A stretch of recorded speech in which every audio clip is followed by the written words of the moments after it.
जय श्री कृष्ण। नमस्कार। वेदांत के अध्ययन की श्रृंखला में आदि शंकराचार्य जी रचित विवेक चूड़ामणि के अध्ययन के आज के सत्र में सभी साध्यायियों का स्वागत एवं अभिवादन। ओंकार के नाद के साथ प्रार्थना करेंगे।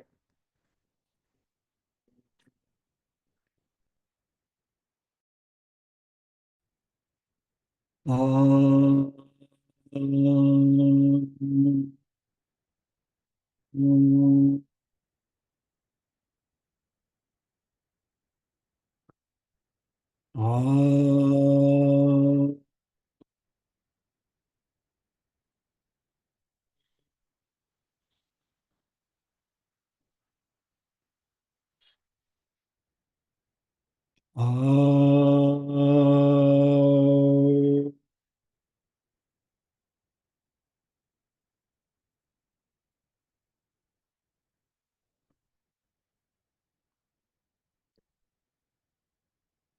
वक्रतुंड महाकाय सूर्यकोटि समप्रभ निर्विघ्नं कुरु मे देव सर्वकार्येषु सर्वदा।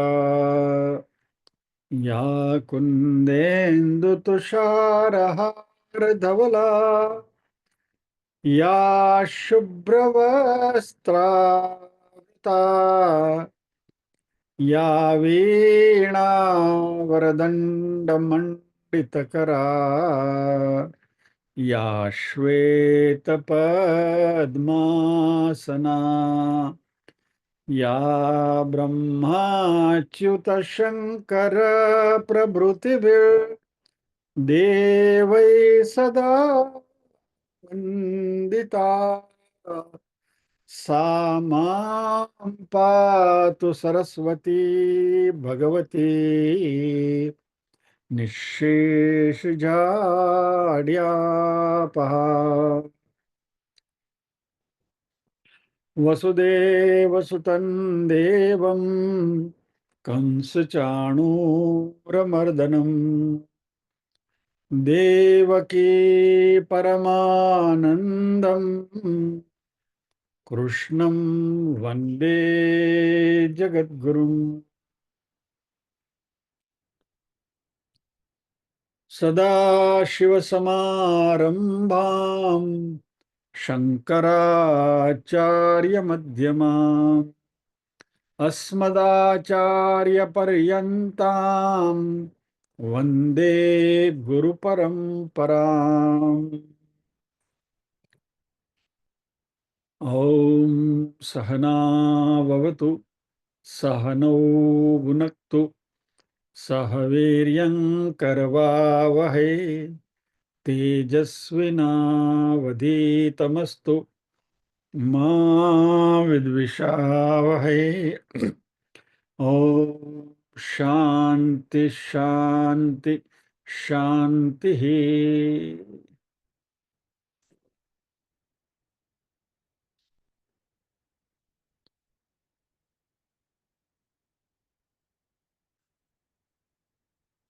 तो हम कहाँ थे?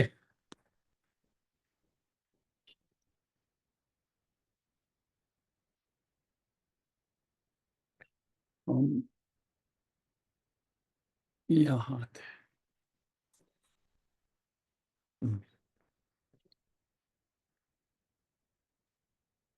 इस श्लोक के ऊपर हम अध्ययन कर रहे हैं। उपसीदेत गुरुं प्राज्ञं यस्मात् बंध विमोक्षणम् श्रोत्रियो वृजिनो कामहतो यो ब्रह्मवित्तमः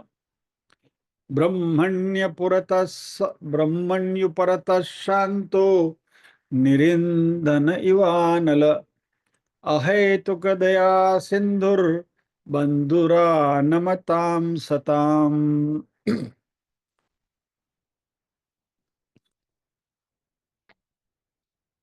तो क्या करना है? 32वें श्लोक में शंकराचार्य जी ने कहा कि उक्त साधन संपन्न तत्व जिज्ञासु आत्मनः, आत्म तत्व के बारे में जिसको जानकारी प्राप्त करने के लिए जो जिज्ञासु है, उसको क्या करना चाहिए? उपसीदेत गुरुम प्राज्ञम यस्मात् बंध विमोक्षणम, ऐसे गुरु के पास जाना चाहिए जिससे हमारे बंधन से मुक्ति मिले। और फिर वो गुरु की क्वालिफिकेशन बताते हैं, श्रोत्रिय अवृजिनः अकामहतः ब्रह्मवित्तमः ब्रह्मणि उपरतः शांतः निरिंधन इव अनलः अहैतुक दया सिंधु बंधु अनमताम सताम तम। अगला श्लोक बाद में देखेंगे। तो आइए इसके ऊपर थोड़ी चर्चा करते हैं। बहुत कुछ हमने बात इसमें से देख ली है, फिर भी वेदांतिक अध्ययन में दो बातों के ऊपर जोर दिया जाता है। पहली बात यह है कि जो अध्यात्म में जिसकी अभिरुचि है और जिसने आत्मज्ञान के बारे में या तो परमात्मा के बारे में जानकारी प्राप्त करनी है, उनको किसी गुरु के समक्ष जाना चाहिए। यू हैव टू अप्रोच ए गुरु। और इस प्रोसेस को उपसदनम कहते हैं। गुरु उपसदनम, गुरु के पास जाना चाहिए। ये हमेशा बताया गया है, क्योंकि अध्यात्म का ज्ञान है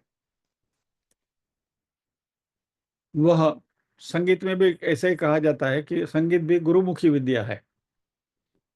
आप किताब पढ़कर या तो YouTube के वीडियो सुन देखकर संगीत सीख नहीं सकते। उसके लिए भी 1-to-1 तालीम होना जरूरी है। संगीत बोलो, नृत्य बोलो, आपको डांस सीखना है, कथक सीखना है, भरतनाट्यम सीखना है, तो उसकी किताबें पढ़कर नहीं कर सकते।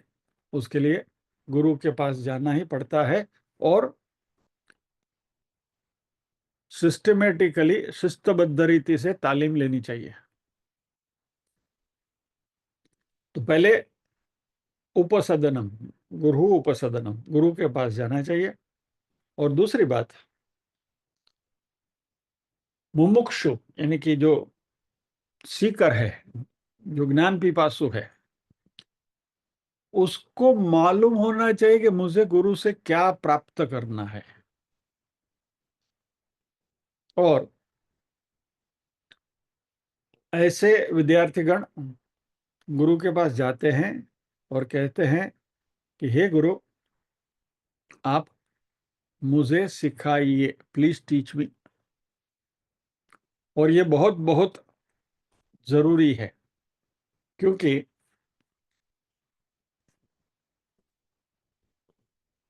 जिसको प्यास नहीं लगी है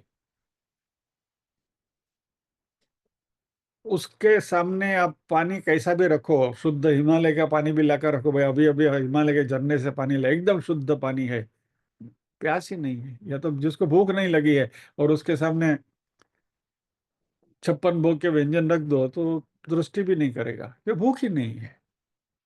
तो ज्ञान पिपासु जो कहता है, जिसको ज्ञान ज्ञान प्राप्त करने की जो प्यास है, वैसा व्यक्ति गुरु के पास जाकर कहता है कि मुझे ज्ञान दीजिए, प्लीज टीच मी। और उपनिषद में इसके लिए शब्द जो आता है, बार बार आता है, अधीहि, अधीहि। अधीहि का सीधा साधा अर्थ है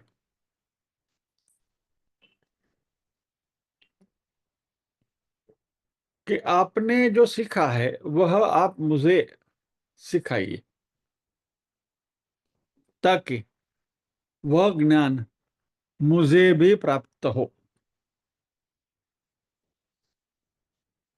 यानी अधिहि का अर्थ है अध्यापय, यानी कि मुझे सिखाइए। जो आपने सीखा है, आपने अपने गुरु से सीखा है, वह आप मुझे सिखाइए। ये सीधा साधा उसका अर्थ है।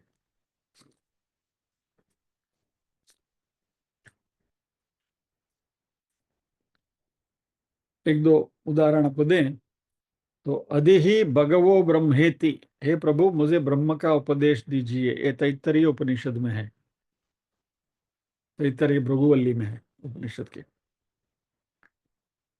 वैसे अधि भगवन ब्रह्म विद्याम वरिष्ठाम सदा, एक कैवल्य उपनिषद में है। वैसे अलग अलग उपनिषदों में हमेशा शिष्यगण गुरु के पास जाकर विद्या सिखाने की कामना करते हैं।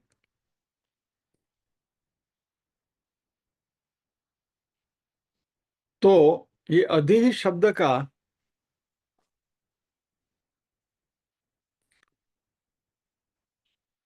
मॉडर्न लैंग्वेज में उसको अर्थ समझने की कोशिश करें तो ऐसा कह सकते हैं कि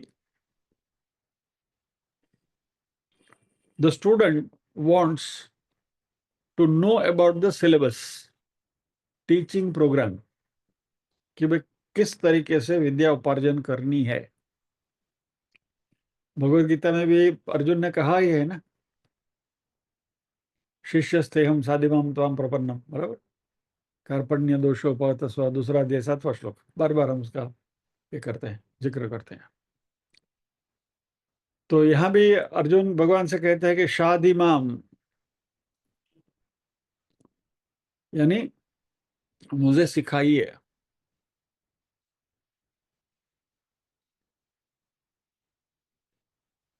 तो इस सभी टेक्स्ट जो जिसका अभी अभी जिक्र किया, वो सभी में शिष्य के रूप में गुरु से विद्या प्राप्त करने की अर्जी है, कृपया मुझे सिखाइए।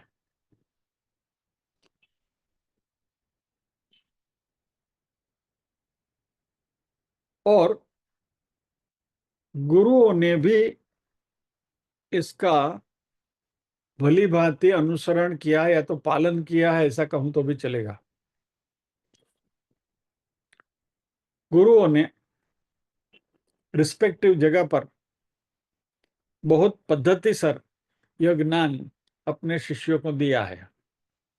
फिर कठोपनिषद में यमराजा ने नचिकेता को दिया है, तैत्तरीय उपनिषद में भी ऐसा ही है, बृहदारण्यक उपनिषद में भी ऐसा ही है, और हमारी भगवत गीता ने भी में भी वही बात है। भगवान ने अर्जुन को सब कुछ सिखाया और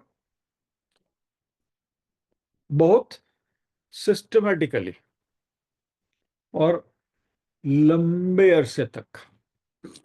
भगवत गीता में तो बात अलग थी, युद्ध का मैदान था, और वहां तो अर्जुन की प्रज्ञा और सामने भगवान कृष्ण स्वयं थे, तो बात बन गई। अदरवाइज यदि आप देखेंगे तो उपनिषदों में वर्षों तक, और पहले तो लोगों की आयु भी बहुत हुआ करती थी, तो 100 साल तक बैठकर गुरु के पास शिष्यों ने अध्ययन किया है, ऐसे रेफरेंसेस उपनिषदों में मिलते हैं। तो सबसे पहले हमें हमारे मन में एक बात पक्की कर लेनी है कि हमारे शास्त्रों ने विद्या, यानी कि ब्रह्म विद्या अर्जित करने के लिए, आत्मविद्या अर्जित करने के लिए हमारा प्राथमिक स्रोत या तो प्राइमरी सोर्स आत्मविद्या का, यह गुरु के पास से ही मिलेगा।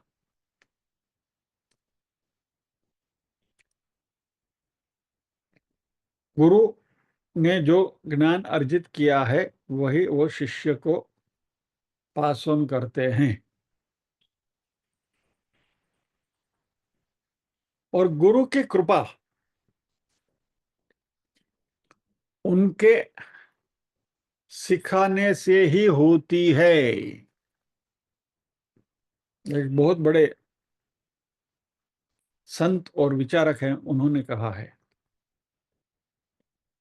कि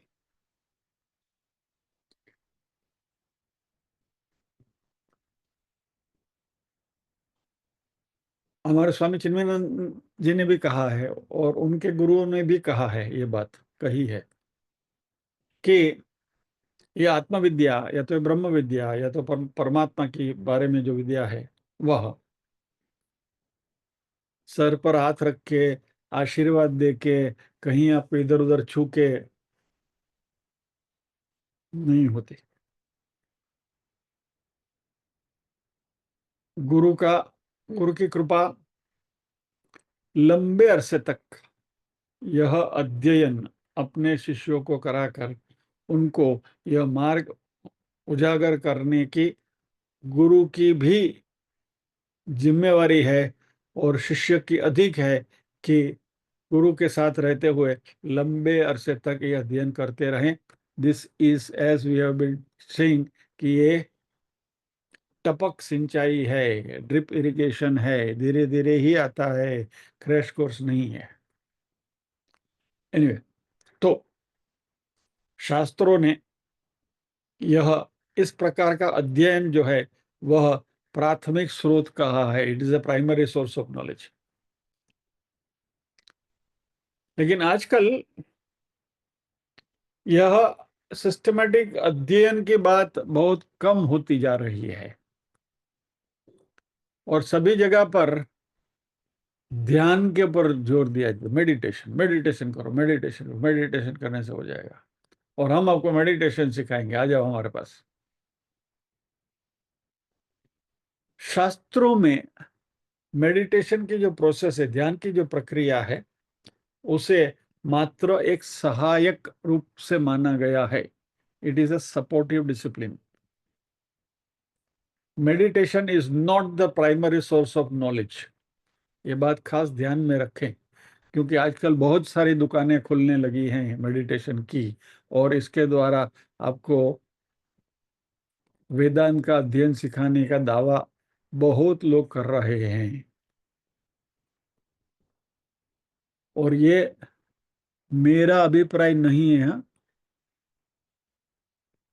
संतों का, जिन्होंने इस मार्ग से गुजर चुके हैं, उनकी जो अनुभूति है, वह अनुभूति मैं मात्र आपके पास एक वाहक के रूप में, एज ए कंडक्टर, और रादर अपनी भाषा में एज ए प्रिसनिया आपके सामने लाई जा रही है। और यह गुरु मुख से ये विद्या प्राप्त क्यों करना है? क्योंकि गुरु वेदांत प्रमाणम, वेदांत में जो प्रमाण दिए गए हैं उनका उपयोग करते हुए ये अध्ययन हमें कराते हैं और इसलिए गुरु जो हमें सिखाते हैं वही प्रमाण है, ऐसा मान के चलिए। समाधि षटक संपत्ति में एक संपत्ति का नाम है श्रद्धा। बराबर देखा है ना हमने? तो गुरु वाक्य में श्रद्धा होना जरूरी है, क्योंकि वह गुरु ही शास्त्रों के जो वाक्य है या तो जो शास्त्राज्ञा है वो हमारे सामने लाकर रखते हैं। तो उनकी उनमें श्रद्धा होनी जरूरी है कि भाई शास्त्रों की बात वही हमें कर रहे हैं और शास्त्र गलत नहीं हो सकते, और क्योंकि गुरु शास्त्र वाक्य कह रहे हैं इसलिए गुरु गलत नहीं है। ये श्रद्धा होनी जरूरी है। ये सब होते ही शिष्य के मन में यह ज्ञान धीरे धीरे धीरे धीरे टपकता है। और जब भी गुरु शिष्य के बीच में जो रिश्ता है, वह उसमें ज्ञान का आदान प्रदान ही ज्ञान का आदान प्रदान ही मुख्य होता है, तो समाधि षटक संपत्ति में से कुछ बातें महत्वपूर्ण हो जाती हैं। श्रद्धा की बात अभी हमने देखी। दूसरा, विद्यार्थी में सुनने की क्षमता होनी चाहिए। The student should have listening skill, यानी सुनने के लिए आप तत्पर होने चाहिए और सुनने की विद्या भी आपको आत्मसात करनी है, यानी कि एकाग्रता से सुनना है। तो शम, दम, उपरम और समाधान, ये चार चीजें जो हैं वह सुनने के कार्य को मदद रूप होते हैं। शम और दम से मन और इंद्रियां को डिसिप्लिन करके, इकट्ठा करके आप गुरु के सामने अध्ययन करने के लिए बैठ सकते हैं। शम से मन को और दम से शरीर को डिसिप्लिन में रखना है। फिर उपरमा, बाकी इधर उधर कहीं भी बगले झांकने नहीं है, और जो विषय सिखाया जाता है उसमें कंसंट्रेट करना है। और फिर समाधान, कि भाई यहाँ जो मिल रहा है सही मिल रहा है। श्रद्धा और समाधान दोनों साथ साथ चलते हैं।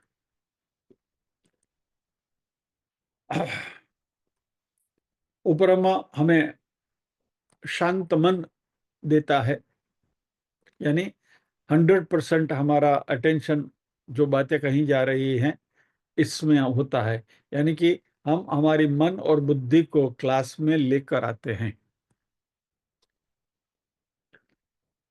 और समाधान से हमें जो बात कही जा रही है उसमें ध्यान, यानी कि फोकस करने में समाधान हमें मददरूप होता है। तो ये जो समाधि षटक संपत्ति है वह यह अध्ययन में बहुत बहुत बहुत उपयोगी है। इसलिए शंकराचार्य जी ने पहले इसका जिक्र करके हमको सिखाकर यहां तक लाए हैं। अभी ये सब हुई शिष्य की बातें, यानी जो विद्यार्थी हैं, विद्या अर्जित करने के लिए आते हैं, उनके जो गुण होने चाहिए उसकी बातें कही। अभी शंकराचार्य जी गुरु की बात भी करते हैं, गुरु कैसे होने चाहिए। ये सारी बातें हम कर चुके हैं, मैं रिवीजन कर रहा हूँ प्लीज। यानी आपको लगेगा कि सब रिपीट क्यों हो रहा है, बट ये थोड़ा फाउंडेशन है, ये जो टॉपिक चल रहा है उसका फाउंडेशन है, इसलिए इसको जरा रिपीट करके पक्का अध्ययन कर लें। गुरु की दो विशेषताएं, टू क्वालिफिकेशंस या तो टू स्किल्स। सबसे प्रथम उनमें ज्ञान होना जरूरी है, यानी कि गुरु जो है वो ब्रह्मवित्त होना चाहिए। यानी ये has to, he should be possessing, is possessive of knowledge, यानी वो ज्ञानी होने चाहिए, पहला क्वालिफिकेशन। और दूसरा, वो श्रोत्रिय होने चाहिए। श्रोत्रिय यानी ही should be good in communication skills.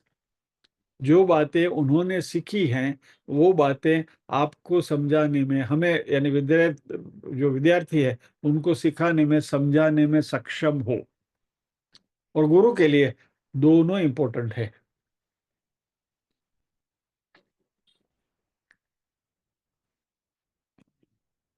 और ये हमारा जो सीखने का, जो अध्ययन का जो प्रोग्राम चल रहा है उसमें गुरु के पास से ये दोनों चीजें की अपेक्षा होती है।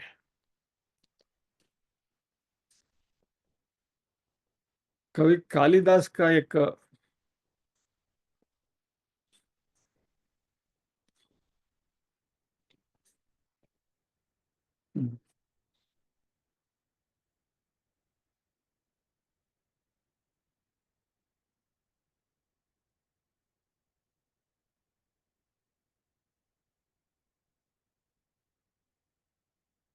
और ये कहते हैं, अशिष्यानादेयम गणपति अथर्व सिस्टम से इन इट्स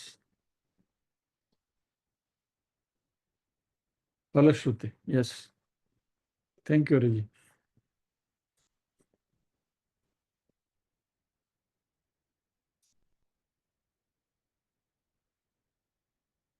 कवि कालिदास जी ने मालविकाग्नि मित्रम उनके ग्रंथ में ये श्लोक कहा है, श्लिष्टा क्रिया कस्यचिदात्म संस्था संक्रांतिरन्यस्य विशेषयुक्ता यस्योभयं साधु सशिक्षकाणां धुरी प्रतिष्ठा पैतव्य एव। गुरु वही है जो ज्ञानी भी हो और अपने ज्ञान को दूसरे में संक्रमण करने में सक्षम भी हो। श्रोत्रिय शब्द जो यहाँ प्रयोग किया शंकराचार्य जी ने, उसका ये प्रिसाइज डेफिनेशन है।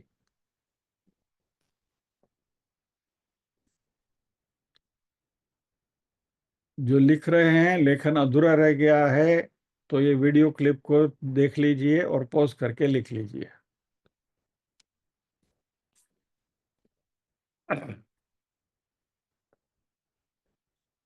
तो कालिदास ने प्रिसाइसली यह श्रोत्रिय शब्द जो है उसकी बात यहां अपने हिसाब से कर दी।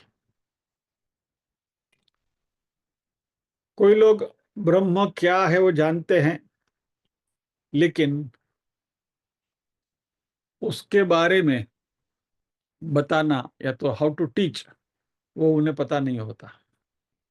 और किसी लोगों को सिखाना बहुत अच्छा आता है, लेकिन ब्रह्म क्या है वही पता नहीं होता। अभी जैसे हमने कहा कि जो आदर्श शिक्षक है उसमें दोनों चीजें होनी चाहिए। अभी आदर्श शिक्षक न मिले तो क्या करें? बराबर, यहाँ तक तो बात आ गई, बराबर है कि होना जरूरी है। This is a must. श्रोत्रिय होना जरूरी है, ब्रह्मनिष्ठ होना जरूरी है। ब्रह्मनिष्ठ नहीं है श्रोत्रिय है, श्रोत्रिय नहीं है ब्रह्मनिष्ठ है। ये सब पूरा पूरा 100% न मिले तो क्या करे? आज के जमाने में सबसे बड़ा प्रॉब्लम है। तो कहाँ कोई कॉम्प्रोमाइज है क्या? इसमें कुछ वाया मीडिया है क्या, बीच का रास्ता? तो ऐसा कहा गया है कि यदि श्रोत्रिय ब्रह्मनिष्ठ हमें गुरु के रूप में नहीं मिलते हैं तो कम से कम श्रोत्रिय के पास जाइए जो आपको एटलीस्ट वेदांत सिखा सके। गो to a shrotriya who knows how to teach Vedanta, यानी जो शिक्षण देने की कला में माहिर हो और जो आपका वेदांत को शिक्षण दे सके, ऐसे व्यक्ति के पास जाओ।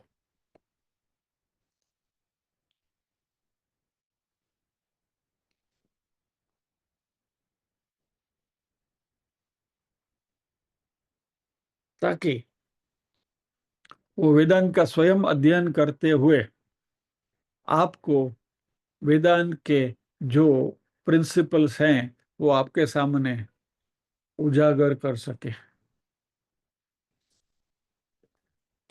कुछ हद तक हमारी ये जो प्रवृत्ति है वह इस डेफिनेशन में कहीं बैठती है।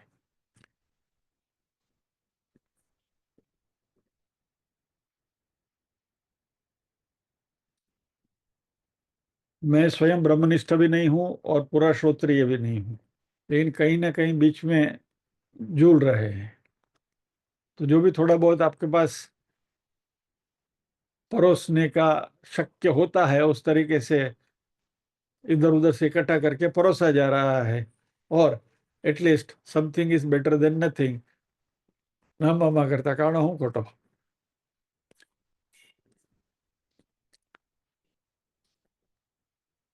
लेकिन एक बात का ध्यान रहे, किसी किसी लोगों के पास ज्ञान का भंडार होता है, लेकिन उसने वेदांत का अध्ययन बिल्कुल नहीं किया होता है। और ऐसे लोग को मिस्टिक कहा जाता है, रहस्यवादी। इन लोगों से बचे रहिए। और वेरी कैंडिडली मैं आपसे कहूं तो शायद हमारे सदगुरु जी इसमें कोयम्बतूर वाले ये मिस्टिक वाले डेफिनेशन में बैठ सकते हैं। वो स्वयं कहते हैं, यानी मैं नहीं बोलता हूं, it's not my saying, he himself says. कि मुझे संस्कृत आती नहीं है, मैंने भगवत गीता पढ़ी नहीं है, महाभारत पढ़ा नहीं है, और फिर भी ज्ञान बांटते फिर रहे हैं, तो ऐसे रहस्यवादी गुरु हैं, उनसे जरा सावधान रहिए। अभी आपकी श्रद्धा है, आनंद आता है, ठीक है, इट्स योर चॉइस। और ये बातें जो हैं वो मेरी नहीं है, दोबारा मैं कह देता हूं। तो इस श्लोक में गुरु के क्वालिफिकेशन के बारे में बताया और उसकी कम्युनिकेशन स्किल के बारे में। फिर कहा अहेतुक दया सिंधु, जिसका कोई मोटिव नहीं है, कोई हेतु नहीं है। हेतु यानी स्वार्थ हेतु, उसको अपना उल्लू सीधा नहीं करना है। अहेतुक दया सिंधु, ही इज नो हेतु, नो मोटिव इन, आपके पास से कुछ प्राप्त करने का कोई हेतु नहीं है, मात्र करुणावश होकर वह यह आपको दे रहे हैं। तो अहेतुक दया सिंधु,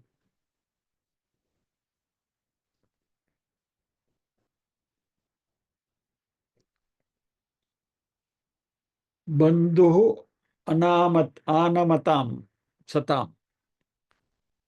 बंधु यानी जो हमारी मदद करने के लिए तैयार है, उसे बंधु कहते हैं।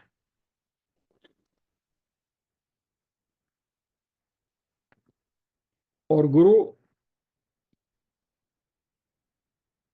ऐसे शिष्य को ही विद्या देंगे, या तो दें, ऐसा शंकराचार्य जी प्रतिपादित कर रहे हैं। किनको? आनमताम सताम। आनमताम यानी कि the one who surrenders before the गुरु, गुरु के सामने। तद विधि प्रणिपात है ना, परिप्रश्न न सेवया, हमने देखा है ना प्रणिपात। झुकना तो पड़ेगा ही भाई, क्योंकि हमने बार बार कहा है कि नदी में से आपको घड़ा भरना है तो घड़े को झुकाओगे तो ही उसके अंदर पानी भरेगा। घड़ा का ऐसा सीधा का सीधा रखोगे तो तैरता जाएगा नदी के ऊपर, डुगुक डुगुक डुगुक, अंदर एक बूंदी पानी नहीं आएगा। तो कुछ भी पाना है तो पहले झुकना तो पड़ेगा, यानी कि प्राप्त करने की इच्छा। और यह प्रपत्ति जरूरी है, बार बार सभी जगह पर ये बात आती है, क्योंकि the one wants to receive, उसको, उसके लिए जरूरी है आनमताम। और फिर कहा कैसे?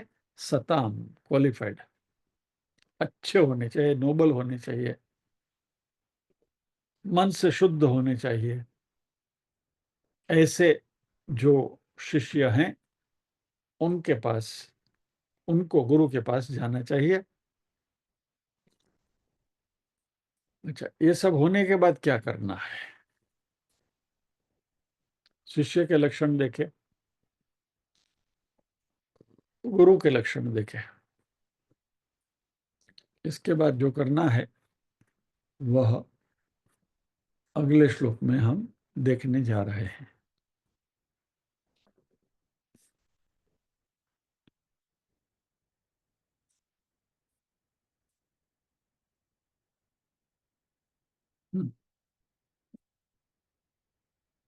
तो हमने ये देखा, उपसीदेत गुरुम प्राज्ञम यस्मात् बंध विमोक्षणम श्रोत्रियो अवृजिन अकामः तो यो ब्रह्मवित्तम ब्रह्मणि उपरतः शांत निरिंदन इवानल। ये हमने देख लिया है, निरिंदन इवानल लास्ट टाइम हमने देखा था। अनल यानी लाव लाव की जिसकी वृत्ति है वो शांत हो गया है, जिसमें ईंधन नहीं है वैसा शांत। और अहेतुक दया सिंधु अभी देखा हमने, बंधु आनमताम सताम, ये अभी तक हमने, यहां तक हमने बात करी। अभी क्या करना है? तमाराध्य गुरुम भक्त्या प्रभव प्रश्रय सेवनैः प्रसन्नम तमनुप्राप्य पृच्छेद ज्ञातव्यमात्मनः। तम आराध्य गुरुम भक्त्या,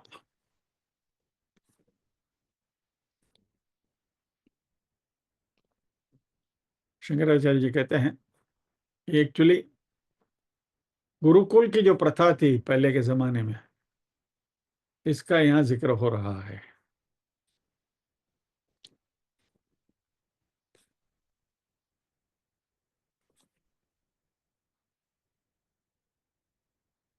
हरि जी कहते हैं श्रोत्रिय is a community who are authority and expert in Veda, supposed to be top in the hierarchy of teachers of Veda. Yes, thank you Hari ji. Shrotriya basically is, यहाँ जो बताया गया है उस अर्थ में, person having good communication skills. Vedanta के में जिनका प्रावीण्य है, एक्सपर्टाइज है, उनके लिए यहाँ ब्रह्मवित्तम शब्द का प्रयोग किया गया है। तो अभी हमें क्या करना है, ऐसा गुरु प्राप्त होने के बाद तम आराध्य गुरुम भक्त्या, वैसे गुरु के पास किस तरीके से जाना है। गुरुकुल की बात कर रहे हैं।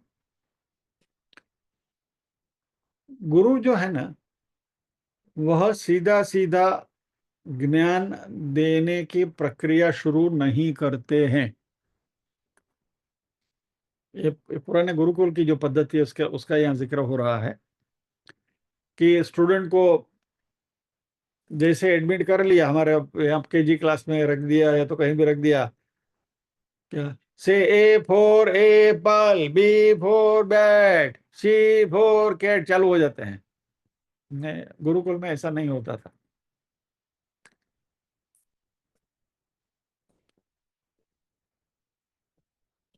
जब भी शिष्य गुरु से गुरुकुल में जाकर मिलता है तो शिष्य सीधा जाकर गुरु से ऐसा नहीं कहता है कि चलो अभी मुझे सिखाना शुरू करो। उसे वहां गुरुकुल में थोड़े अरसे तक रहना पड़ता है और वहां की जो डिसिप्लिन है, वहां की जो शिस्त है, वहां की जो मर्यादाएं हैं, उसको पहले आत्मसात करनी होती है और गुरुकुल में अपनी सेवा प्रदान करनी होती है। और इस समय के दौरान गुरु और शिष्य दोनों एक दूसरे को भांपते हैं। दे ऑब्जर्व ईच अदर, गुरु शिष्य को और शिष्य गुरु को। और इसलिए दोनों को असेसमेंट करने का समय मिलता है। अभी हमारे यहाँ तो ये प्रथा तो बिल्कुल लुप्त ही हो गई है। क्या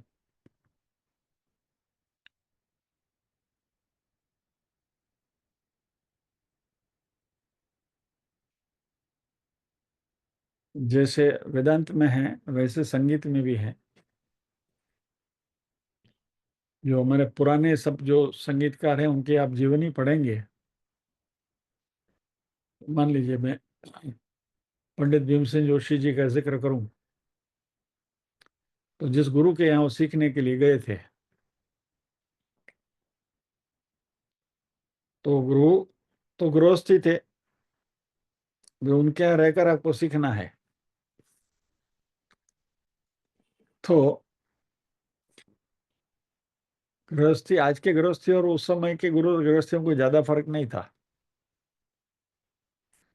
होम मिनिस्टर का ही चलता था उस जमाने में भी, जैसा अभी चलता है। तो भीमसेन जोशी जी जब भी सीखने के लिए गए तो उनको रहना पड़ता है गुरु के यहाँ। तो गुरु पत्नी जो है, गुरु माँ, उनको बोलती थी कि जाओ पानी लेकर आओ। तो भीमसेन जोशी हाथ में वो घड़ा लेकर जाते हैं, नदी से पानी लेकर आते हैं। कपड़े धो डालो, कपड़े धो दिया। झाड़ू पोछा करो, झाड़ू पोछा कर दिया। ये सब किया है भीमसेन जोशी जी। और एक बार कुछ उनसे कुछ ढंग से काम नहीं हुआ और गुरु पत्नी जो है वो कुछ वो कर्नाटक में वो चटनी बना रही थी, वो पत्थर लेकर जोर से पत्थर ठोका। तो यहाँ बिल्कुल भीमसेन जोशी का वीडियो देखेंगे तो उनके सर के ऊपर घाव के निशान भी हैं। ये सब करने के बाद गुरु उनको सिखाते थे। और उतने भी गुरु क्या सिखाते थे कि नदी नदी में स्नान करने के लिए जब भी जाते हैं, तभी जाते जाते रास्ते में एक बंदी सिखा दी कि बोलो ये गा लो, जो भजे हरि को सदा सोई परम पद पाएगा। वो भीमसेन जोशी को याद करना है और पूरे दिन वो रटते, जो भजे हरि को सदा, जो भजे हरि को सदा, सोही परम पद पाएगा, सोही फिर गुरु बोलेंगे चलो बोलो बंदिश बोलो। इस तरीके से सिखाया जाता था। हम कितने भाग्यशाली हैं। जूम खोला और ये नमूना सामने बैठ गया, डा डा डा डा डा हो गया शुरू।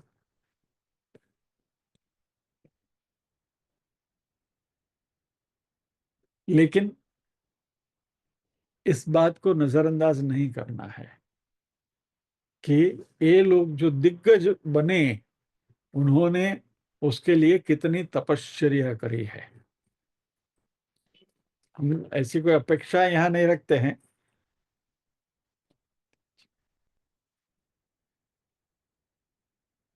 और इस जमाने में शक्य भी नहीं है और इसकी अपेक्षा भी नहीं है। लेकिन at the back of our mind we have to keep this, कि यह जो हमारा ज्ञान पीढ़ी दर पीढ़ी हमारे पास आया है, ये हमारे पुरखों की इतनी तपश्चर्या की वजह से आया है। भले आज हमारे पास प्रिंटिंग है, ये है वो है, बहुत कुछ सारी चीजें हैं, मीडिया है, सभी जगह पर से हमें सब कुछ आसानी से मिल रहा है। लेकिन आज हमें ये सब आसानी से मिल रहा है, इसके पीछे हमारे पुरखों की कितनी तपश्चर्या रही होगी, इसको जरा you have to keep it at the back of our mind, कि भले हम न कर सके, लेकिन उन्होंने जो किया है उनको जरूर वंदन तो करेंगे। बराबर। यह एहसास का भाव हमारे मन में होगा, तो यह जो विद्या प्राप्त करने की जो हमारी प्यास जो है वो बनी रहेगी, बरकरार रहेगी। यानी कि we will be alert at least.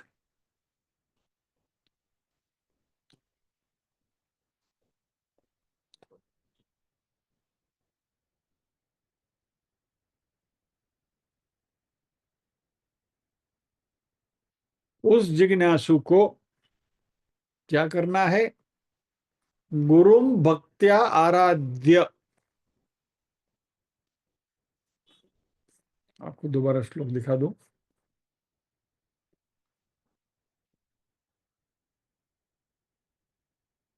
तम आराध्य गुरुम भक्त्या। उसने उस गुरु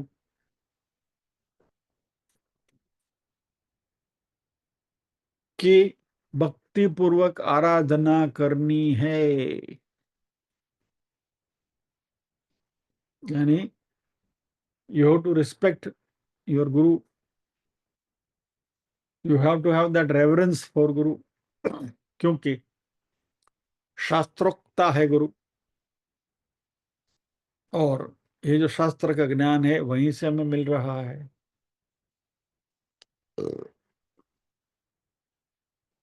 इसलिए तम आराध्य, उस गुरु की आराधना करो।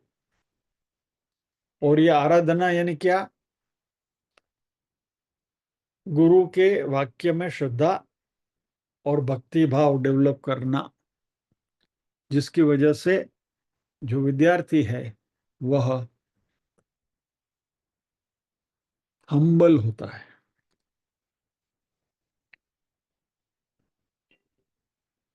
क्योंकि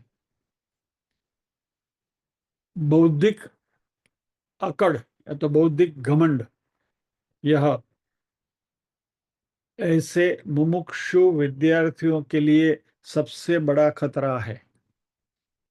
एमबीए मैंने बुद्धू आवड़े, मुझे सब कुछ मालूम है, तो फिर आए क्यों भैया यदि आप एमबीए है तो?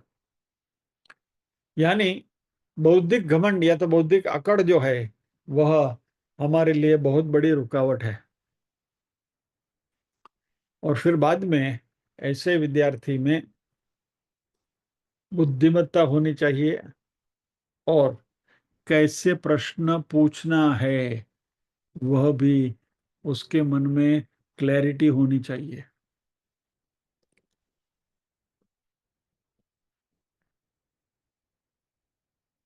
तो ये जो बौद्धिक अकड़ है या तो एरोगेंस है, वह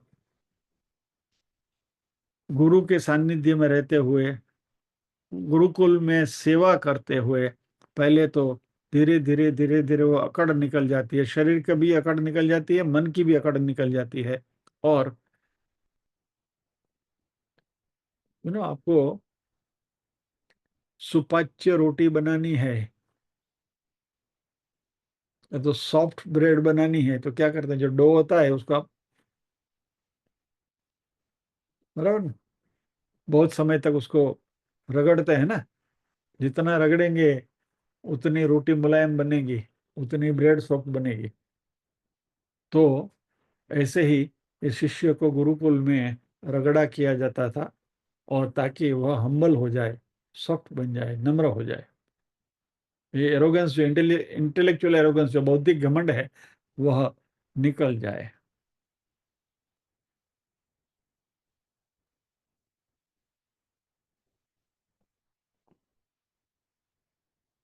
और ऐसे गुरु को गुरुम आराध्य कैसे, भक्त्या, भक्ति भाव पूर्वक, क्योंकि यही एक व्यक्ति मेरे जीवन में ऐसे हैं जो मुझे संसार के ताप से बचाएंगे। कैसे? संसार के तुम्हारे काम कर कर नहीं, या तो तुम्हारे लिए कुछ संसारिक बातों गुत्थियों को सुलझा कर नहीं, लेकिन आपको ब्रह्म ज्ञान प्रदान करके, आत्मज्ञान प्रदान करके, हमारा जो सही स्वरूप है उस सही स्वरूप का दर्शन करा के, संसार के ये जो सारे अप्स एंड डाउन्स है उसके सामने he will become an insulation. तो तम आराध्य,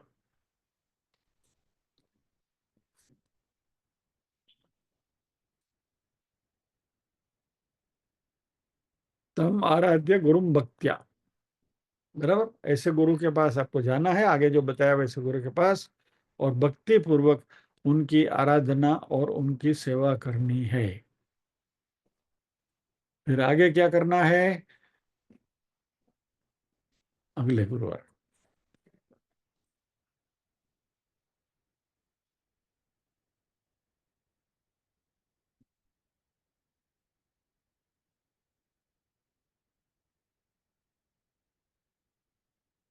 हरि जी कहते हैं, guru is not a teacher, guru transfers his knowledge by his sight on the shishya, hence shishya has to do puja और आराधना ऑफ द गुरु। हरि जी आपकी बात सही है, सेवा जरूर करनी है, लेकिन ये जो दृष्टिपात और ये जो शक्तिपात है, ये सारी चीजों को हम सब्सक्राइब नहीं करते हैं। यहाँ जो जोर दिया जाता है वह शिष्य की अपनी कर्मठता के ऊपर, शिष्य के अपने पुरुषार्थ के ऊपर। You have to strive for the knowledge, don't go for the shortcuts, कि भाई गुरु प्रसन्न होंगे तो इस तरीके से हमें फटक करके विद्या दे देंगे। ये हम सुनते हैं, पढ़ते हैं, होता भी होगा, इसके बारे में हमें मालूम नहीं है, because none of us have experience that. पुरानी कहानियों में हमने पढ़ा है, लेकिन शास्त्रों में जो कहा है उसमें तो ऐसा ही कहा है कि systematic continuous study of scriptures is the only way out. Bhagavad Gita में कहा है, अन्य शास्त्रों में भी कहा है, उपनिषदों में भी कहा है। तो ये बाकी जो शॉर्टकट्स जो हैं वो हुआ होगा, उसके लिए हम हमें कोई मालूम नहीं है, उसको हम डिस्प्यूट भी नहीं करते हैं, लेकिन let us not look for it, क्योंकि हमारे पास ऐसे कोई सक्षम क्वालिफाइड गुरु नहीं है कि जो शक्तिपात करके हमें विद्या दे। आज के जमाने में तो है ही नहीं।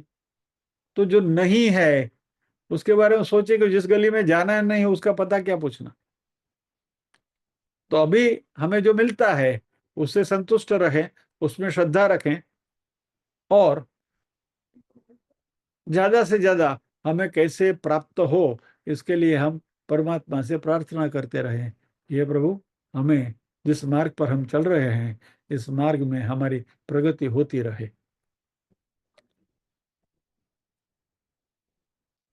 वो जो आइडियलिस्टिक जो गुरु की जो इमेज है वह इस जमाने में शक्य नहीं है।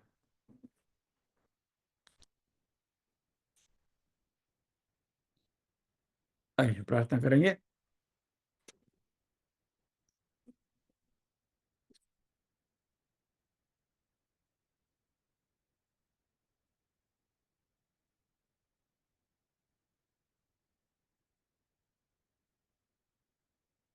ओम असतो मा सद्गमय तमसो मा ज्योतिर्गमय मृत्योर्मा अमृतंगमय। सर्वेषां स्वस्तिर्भवतु, सर्वेषां शान्तिर्भवतु, सर्वेषां मङ्गलं भवतु, सर्वेषां पूर्णं भवतु। लोकाः समस्ताः सुखिनो भवन्तु, लोकाः समस्ताः सुखिनो भवन्तु। नाहं कर्ता हरिः कर्ता, हरिः कर्ता हि केवलम्। ओम शांति शांति शांति ही। सभी के हृदय कमल में विराजमान परम कृपालु परमात्मा को वंदन करते हुए आज के सत्र को विराम देते हैं। अगले गुरुवार फिर मिलेंगे इसी श्लोक का अध्ययन के साथ। जय श्री कृष्ण।